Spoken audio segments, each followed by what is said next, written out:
Chapter 1. The Rhythm of Waiting. The air in Alara's workshop always smelled of cedar wood, lemon oil, and the metallic tang of old brass. It was a scent that spoke of patience, of things that had endured centuries only to end out here, on her workbench, waiting to be made whole again. She was a restorer of antique clocks, a guardian of time for those who had let it slip away.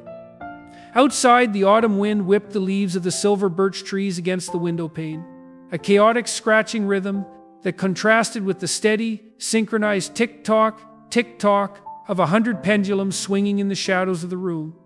Alara adjusted the magnifying loupe over her left eye, her tweezers hovering over the escapement mechanism of a 19th century French mantel clock. It was a delicate operation. One slip, and the heartbeat of the machine would falter. "You're staring at that gear like it holds the secrets of the universe," a voice said from the doorway. Alara didn't flinch. She placed the tiny cog into its housing, exhaled a breath she hadn't realized she was holding, and then turned. Julian was leaning against the door frame, his silhouette cut sharply against the gray afternoon light of the hallway. He looked like he always did, restless, beautiful, and halfway to somewhere else. His coat was buttoned wrong, his hair windblown. He was a man who lived in the draft of an open door. "It holds the secret to this clock's universe," Alara said softly, removing her loupe. "If the escapement doesn't work, the energy has nowhere to go. It's just tension, built up until it snaps." Julian walked into the room, pacing. He picked up a brass key, turned it over in his fingers, and set it down.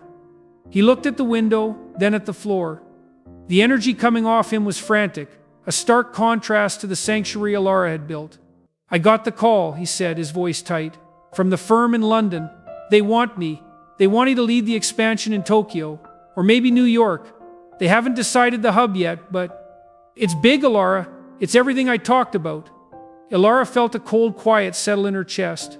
It wasn't the cold of shock, but the cold of inevitability, like the first frost that you know is coming, even as you enjoy the late summer sun. "That is wonderful news, Julian," she said, and she meant it. She stood up, wiping her hands on her apron.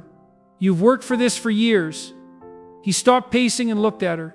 His eyes were searching, hungry for a specific reaction. He wanted devastation. He wanted a plea. He wanted the validation of her desperation. "It means I'd have to go," he said, emphasizing the words. "Soon. Maybe indefinitely." Alara nodded slowly. "I understand. Is that it?" Julian asked, a flicker of irritation crossing his face. "Just I understand?" "Alara, we've been together for 2 years. This changes everything."